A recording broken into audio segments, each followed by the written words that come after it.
I wasn't going to do anything on Suicide Squad because I'm not sure I'm going to see the movie. But this story was just so weird that it made me think twice and made me think that having not seen the movie, I still have something to offer regarding the discussion of this franchise. You see the headline here: Suicide Squad fans petition to shut down Rotten Tomatoes after negative reviews. Even though Rotten Tomatoes itself does not write a single review, it just aggregates the reviews of other critics that you can choose to agree or disagree with. It doesn't stop you from seeing the movie.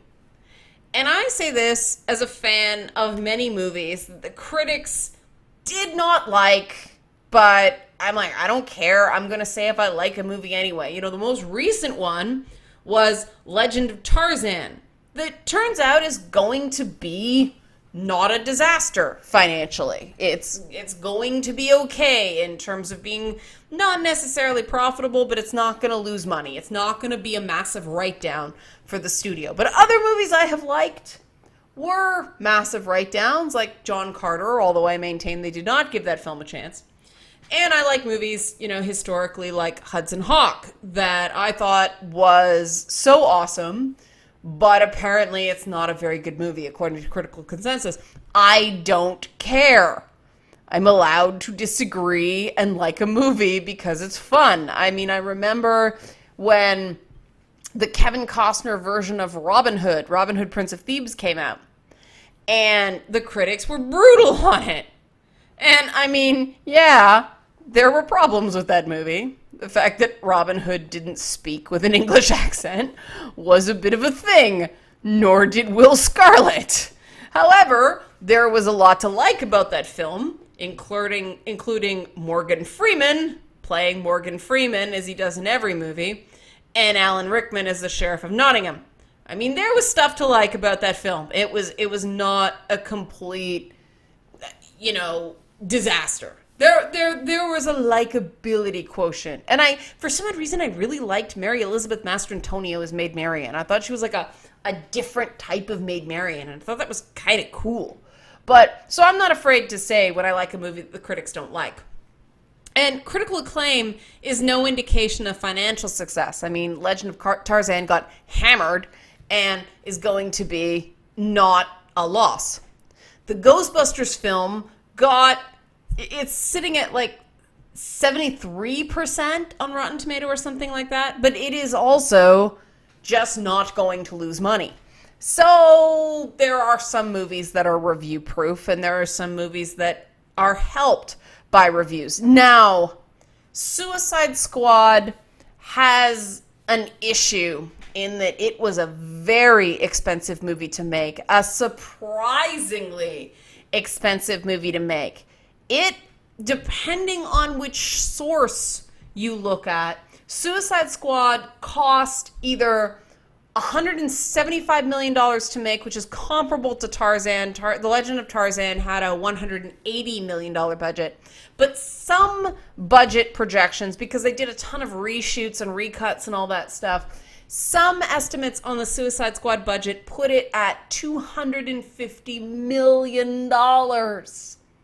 And a movie about villains cannot be expected to pull $500 million. And I think that Warner's goal here was not necessarily to make money. It was just not to damage their ongoing DC brand, because they're trying to do that universe thing, which drives me crazy in reasons that I won't get into here. But here's the thing about Suicide Squad. A properly made Suicide Squad movie takes a page out of Deadpool's book, in that Deadpool was not an especially expensive movie to make. I mean, I hope they get a larger budget for the second movie since this one made so much money, but they made it work with a modest budget. This is what makes sense for an anti-hero flick, because ideally these films are rated R, don't cost a lot, and so they can make a tidy profit with modest box office. I mean, Deadpool went on to be more than modest because that movie was exactly what it was supposed to be. But I think Suicide Squad is fighting too hard for a PG-13 rating when it shouldn't. If you know anything about the IP historically, the whole idea of the Suicide Squad is that it was a way for DC Comics to create a team of supervillains, but they weren't like the cool supervillains, like, the Joker or like Lex Luthor. They were the lame supervillains like Dr. Light and Captain Boomerang.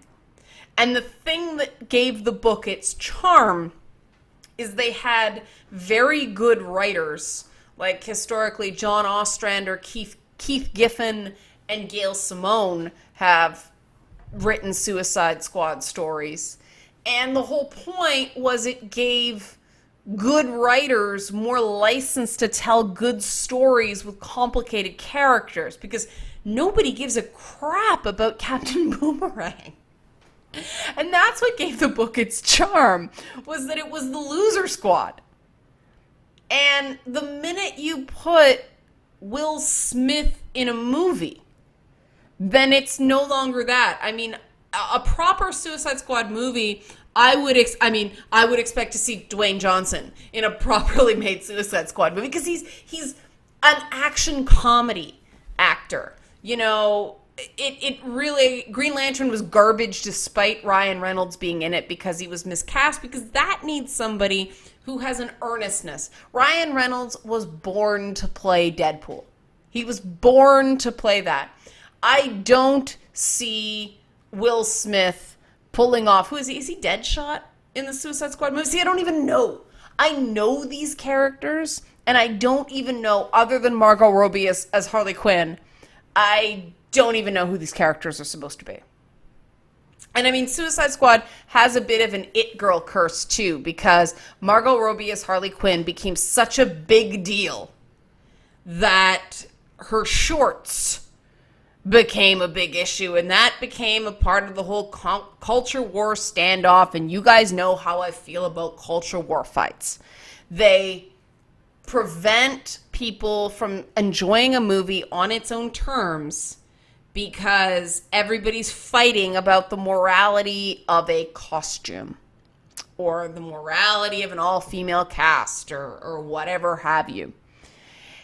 And I don't think that's appropriate for a character like Harley Quinn, who is not exactly a good girl, who has sort of a tumultuous past in comics.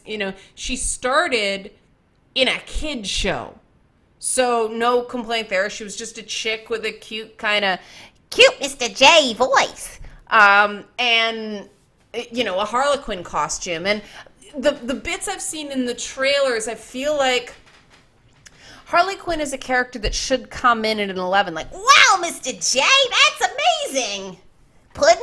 That sort of thing.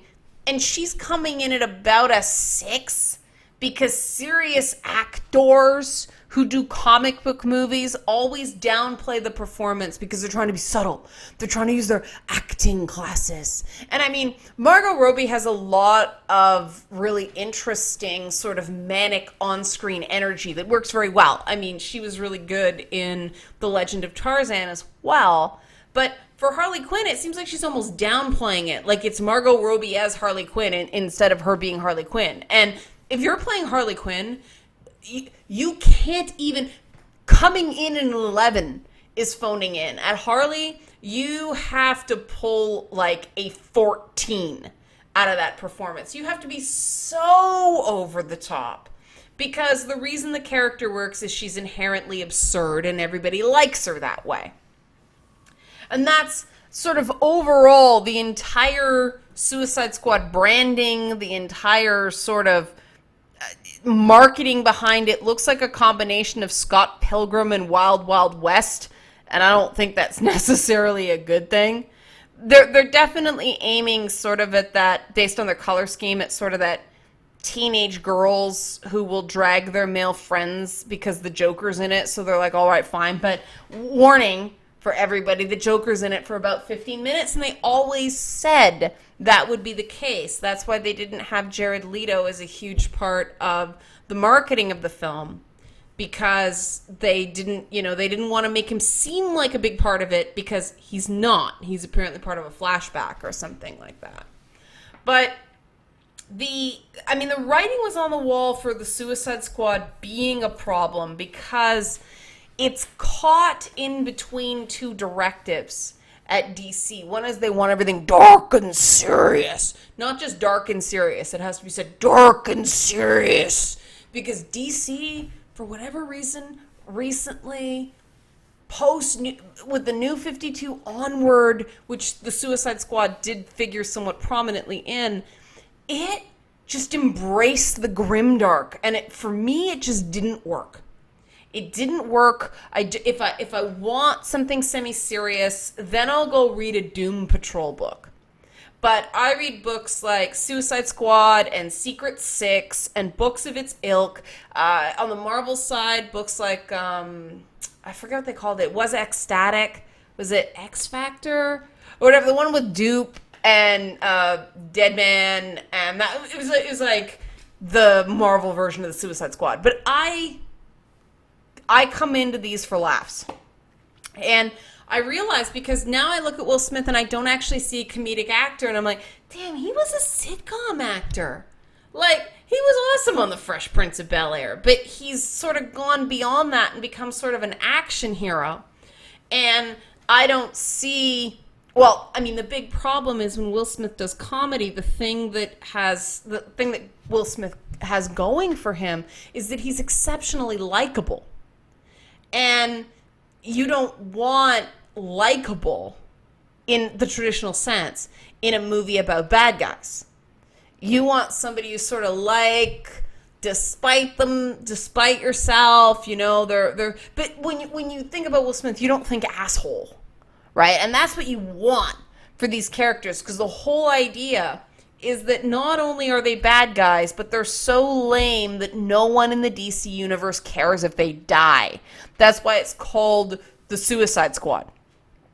And the other big issue for me, the structural issue, is this seems to be a vehicle for Will Smith and Margot Robbie, when, to me, the real compelling character in Suicide Squad is Amanda Waller, played, I believe, by Viola Davis in this film. But Amanda Waller is the one that sort of is interesting to me because she's not a crazy murdering loser. She's a tactician. She is the one that's going into these meetings with the government and justifying it and keeping the program open, but she's deliberate about it. She's not insane. She's not a thrill killer. She doesn't like pain or anything like that. She just wants to get the job done. And it would be interesting to me to see her not only fending off the government with this, morally questionable program,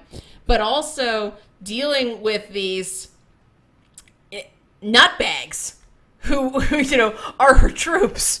Essentially, you're sort of herding cats with the Suicide Squad, and that to me would be exceptionally interesting. And people are like, no, but you want the stars. The thing is that there's a huge pressure to carry a film as a comedic actor. There's a reason they call it comic relief. Comic relief isn't about building tension. It's about, laying off the tension and giving people a laugh for a minute or two. And so if you have this very earnest character as your lead, that's why X-Men works, because very few people like Cyclops. And that's because Cyclops is sort of the straight man that the whole team revolves around. And Cyclops is quite staid, what some people would say boring, so that the other characters can be larger than life and the whole thing doesn't fly apart. And that would be, they're using another character apparently in Suicide Squad to serve that task, but I think you could have done it with Amanda Waller, and that would have been more interesting. This, military type woman dealing with these nut jobs to get the job done. And that allows an actor like Will Smith or an actor like Margot Robbie to just go nuts, because they don't have to carry the movie. They don't have to worry about anything being consistent. They don't have to worry about being, the moral core of the film or the emotional core of the film or anything like that. No, they can just have fun with the part. And in the trailers, and I know this is reading a lot into it, but that's what you do with trailers. I just feel like I see in Will Smith's eyes and Margot Robbie's eyes, they're both overthinking it. I can see it in their eyes. They are overthinking the parts. Instead of drinking like a ton of Red Bull or a ton of espresso and eating a ton of Twizzlers and just being crazy in their parts, they're overthinking it. They're trying to be actors, and this is not the film to do that. So I'm not sure I want to spend the money on Suicide Squad. I dodged a bullet with Ghostbusters.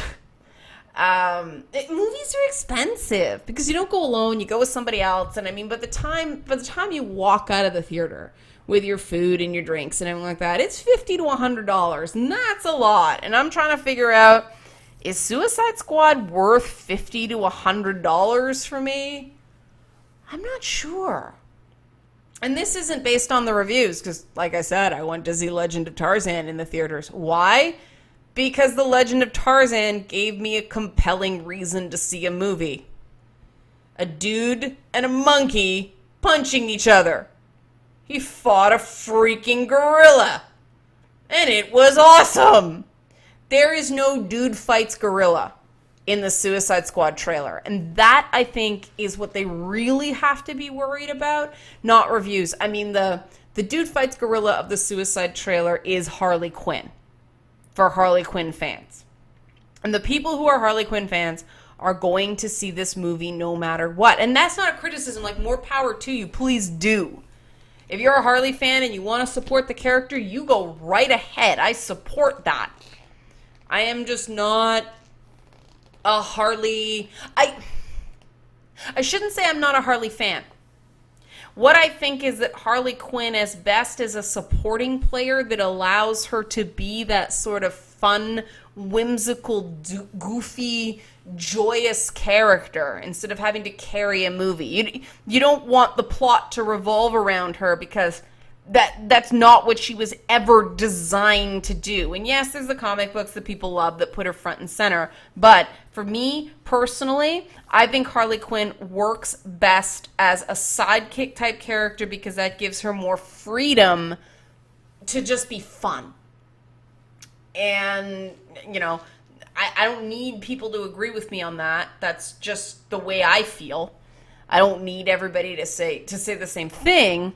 However, it is a warning sign when you're banking a $175 to $250 million movie on a collection of villainous sidekicks. Who thought this was a good idea? That's my question. Anyway, if you do see the movie this weekend, let me know how it is, please. I'm legitimately curious, because I'd like to go see a movie, but I don't want to waste my money. And the trailers have not convinced me.